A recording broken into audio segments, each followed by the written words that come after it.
Nah, pada subuh ini kita akan melihat sujud adalah tanda atau kebiasaan orang-orang soleh.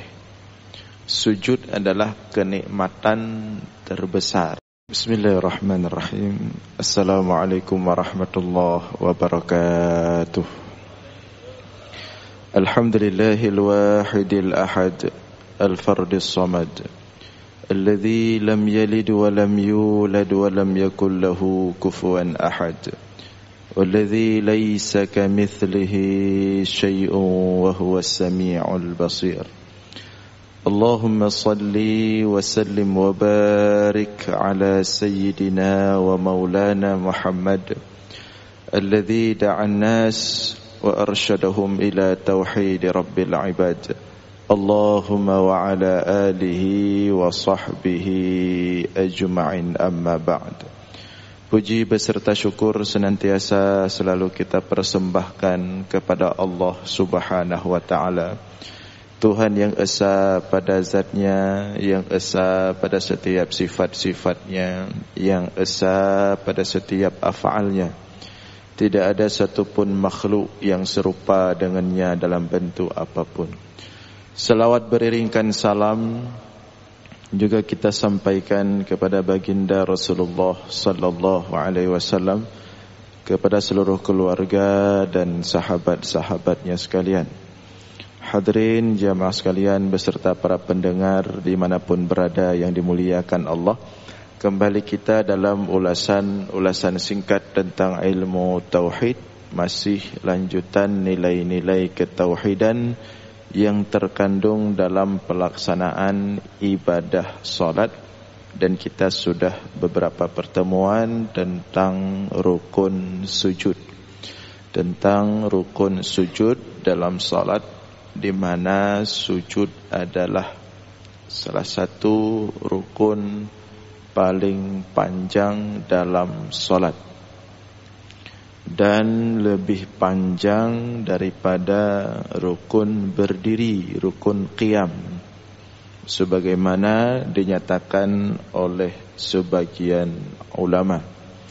Meskipun ada sebagian ulama yang lain mengatakan rukun berdiri lebih panjang daripada rukun sujud. Namun terbebas daripada perbedaan tersebut, yang perlu kita ketahui bahwa sujud adalah salah satu rukun terpanjang dalam solat yang hendaknya kita panjangkan dan kita lamakan ketika melakukan sujud dalam solat, yang lebih panjang dan lebih lama daripada rukun-rukun yang lain. Nah, pada subuh ini kita akan melihat bahwa sujud adalah tanda atau kebiasaan orang-orang soleh. Sujud adalah kenikmatan terbesar orang-orang soleh.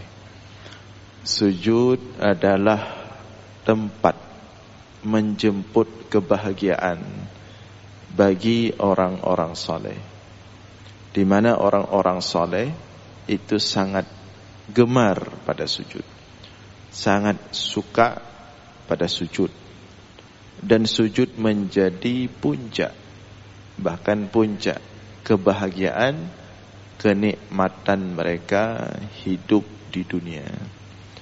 Maka tentu kita berharap daripada itu, bagaimana kemudian kita bisa mendapatkan kebahagiaan, kenikmatan daripada sujud.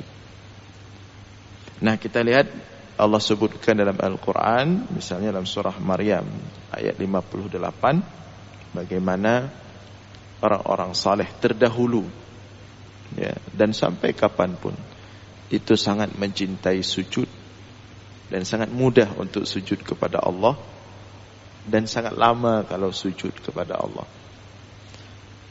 Idza tutla alaihim ayatul rahman kharru sujjadaw wa bukiya. Apabila dibacakan kepada mereka ayatul rahman, ayat-ayat Allah yang maha pengasih, kharru, maka mereka tertunduk, bersimpuh, sujada dan sujud kepada Allah, wa bukiya dan menangis dalam sujud. Nah, ini ayat ini menjelaskan kepada kita bahwa kebiasaan orang-orang saleh itu, ya, yang mudah-mudahan kita ikuti kebiasaan itu, mereka suka sujud. Ya, apabila mereka membaca ayat-ayat Allah atau dibacakan kepada mereka ayat-ayat Allah, atau mereka merasakan ayat-ayat Allah, kebesaran Allah, maka mereka senantiasa kharru, bersimpuh, sujada dan sujud kepada Allah, wa bukiya dan menangis dalam sujud, dan menangis dalam sujud. Maka ketika turun ayat ini dan ayat yang sama tentang sujud, ya, itu Umar bin Khattab pernah protes dirinya sendiri. Karena Umar bin Khattab dan para sahabat ini sangat suka mengikuti setiap apa yang Allah sebutkan dalam Al-Quran. Jadi Umar bin Khattab langsung tunduk, bersimpuh dan sujud kepada Allah. Sangat lama sekali. Tapi entah kenapa ketika itu Umar bin Khattab tidak bisa menangis. Karena kata Allah, orang-orang saleh terdahulu itu sujud dan menangis dalam sujud. Maka Umar bin Khattab coba tes sujud yang panjang dan mau nangis. Ternyata nggak bisa nangis. Nah, Umar bin Khattab dengan polosnya protes dia sendiri. Hadas sujud atau sajadna, ini kita sudah sujud. Fa ainal buka, lantas kenapa kita tidak bisa menangis? Ya. Jadi itu Allah ceritakan kepada kita bahwa ternyata sujud, suka sujud, sering sujud, itu da'bus salihin, kebiasaan orang-orang saleh sebelum kita. Jadi ada dua kebiasaan mereka, ya, di tengah malam itu, di sepertiga malam. Pertama, qiyamul lail, alaikum biqiyamil lail fa innahu da'bus salihin min qablikum. Hendaklah kalian qiyamul lail, bangun tengah malam, tahajud. Kemudian sujud.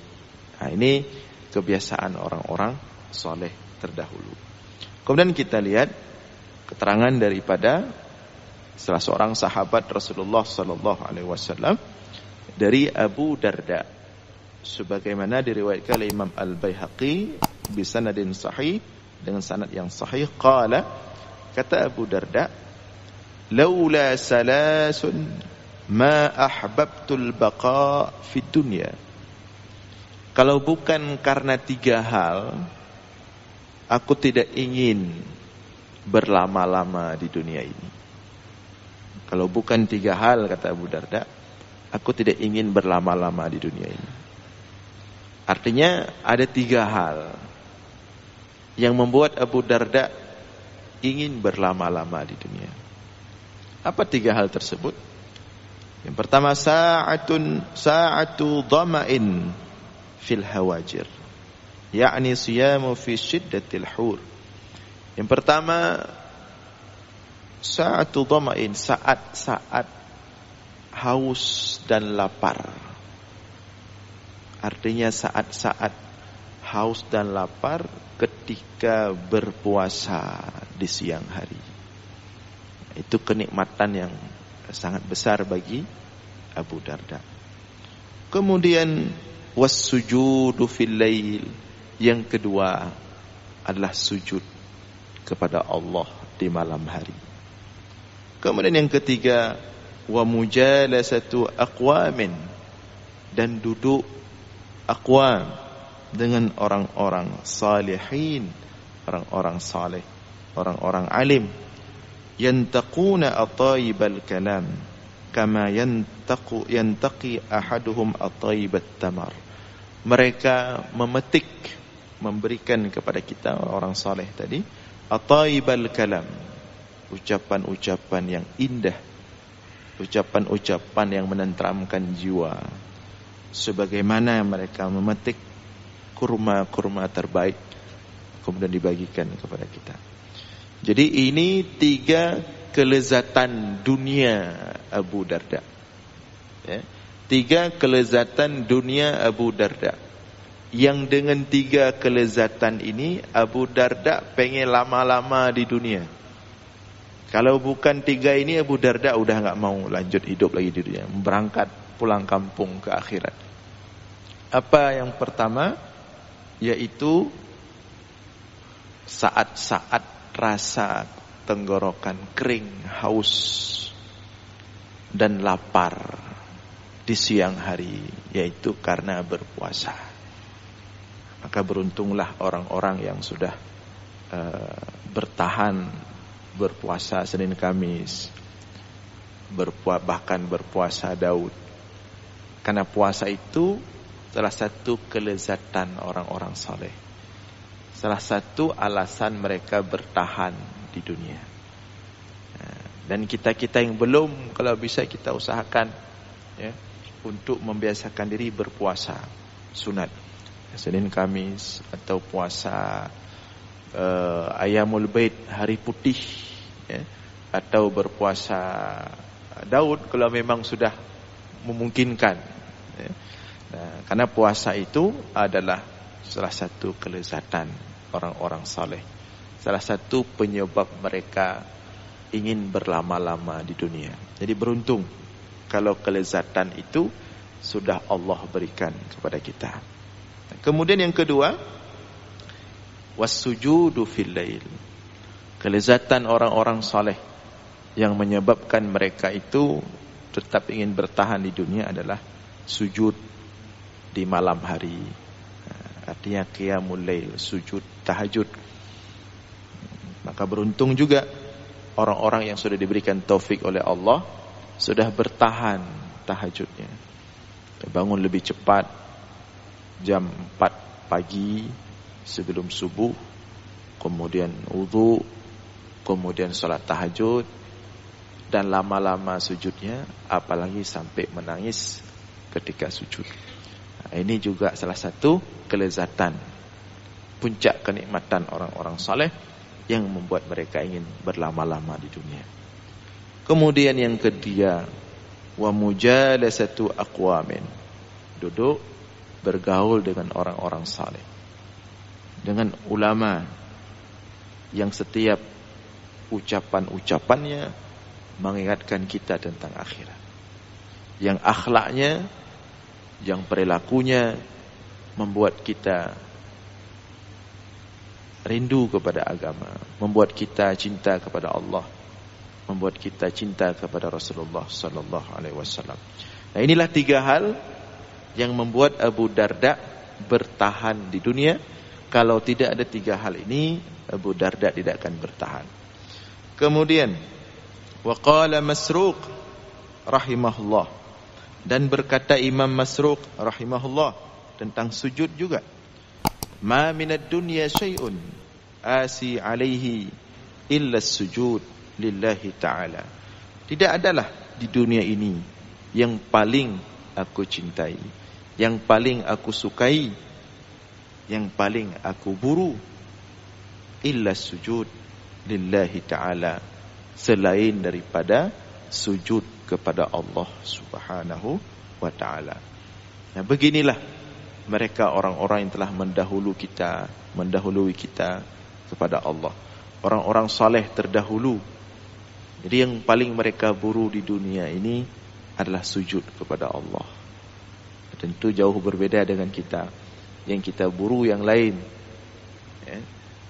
Yang kita buru yang lain, yang kita kejar materi. Sedangkan mereka, yang mereka kejar adalah sujud kepada Allah. Kenapa? Karena mereka sudah mendapatkan rasa dan nikmat sujud kepada Allah. Jadi kalau enggak dapat, enggak bisa. Karena sujud itu enggak bisa dipaksa, seperti kita sampaikan sebelumnya. Siapa yang bisa sujud lama-lama itu? Siapa yang bisa sujud sampai 30 menit, sampai 40 menit, sampai 1 jam, sampai dianggap sudah mati, tidak bangun-bangun lagi? Itu hanya orang-orang yang sudah mengenal Allah dengan baik ya. Orang-orang yang sudah merindukan Allah. Orang-orang yang hatinya sudah penuh membuncah kebesaran Allah. Orang-orang yang jiwanya sudah senantiasa berisi akhirat. Sebagaimana Allah sebutkan dalam Al-Quran, ya, wa inna wasta'inu bis sabri was salah wa innaha lakabiratun illa 'alal khashiin. Mintalah bantu kepada Allah dengan sabar dan salat. Artinya sujud kepada Allah. Wa innaha lakabirah. Tapi salat itu berat. Salat itu berat, tidak mudah. Yang di dalamnya ada sujud. Illa 'alal khashiin, kecuali bagi orang-orang yang khusyuk. Siapa mereka orang yang bisa khusyuk itu? Alladzina yadhunnuna annahum mulaqu rabbihim. Mereka-mereka yang senantiasa dhan. Isi pikirannya itu sehari-hari 70%, 80%, 90% isinya akhirat. Isinya berjumpa dengan Allah. Isinya pengen cepat-cepat berjumpa dengan Allah. Jadi hanya mereka-mereka yang terasa ringan dan nikmat salat. Hanya bagi mereka-mereka itu yang terasa nikmat ketika sujud kepada Allah. Seperti tadi ketika kita salat sujud tilawah tadi. Ya. Itu kalau orang-orang yang sudah mendapatkan nikmat sujud kepada Allah, itu pengennya jangan lama-lama. Pengennya jangan cepat-cepat. Pengennya lama-lama. Protes ini imam kok cepat sekali. Ya. Tapi imam harus cepat karena beliau sebagai imam memimpin banyak orang. Tapi orang-orang yang sudah mendapatkan kenikmatan sujud ketika tadi sujud tilawah tadi pengennya lama sekali. Dan bukia dan menangis. Karena ayat yang kita bacakan tadi di awal itu ayat termasuk ayat tentang sujud tilawah. Sebagaimana tadi bunyi ayatnya yang dibaca oleh imam kita, wa idza dzukiru biha kharru sujjada wa sabbahu. Ya. Mereka itu tunduk, bersimpuh, sujud dan bertasbih kepada Allah dalam sujud itu. Nah, hadirin sekalian yang dimuliakan oleh Allah. Jadi maka marilah kita berusaha mengikuti orang-orang saleh terdahulu. Bagaimana caranya kita bisa mendapatkan kenikmatan sujud kepada Allah, yaitu dengan cara terus kita mengenal Allah dengan baik, terus kita meresapi kebesaran Allah, dan terus kita mengikuti kajian-kajian tauhid. Karena hanya dengan kajian-kajian tauhid bisa membawa kita kepada Allah, bisa membuat kita mengenal Allah. Demikian, insyaallah kita lanjutkan subuh Jumat depan. Aqulu qawli hadza wastaghfirullah li wa lakum. Wassalamu alaikum warahmatullahi wabarakatuh.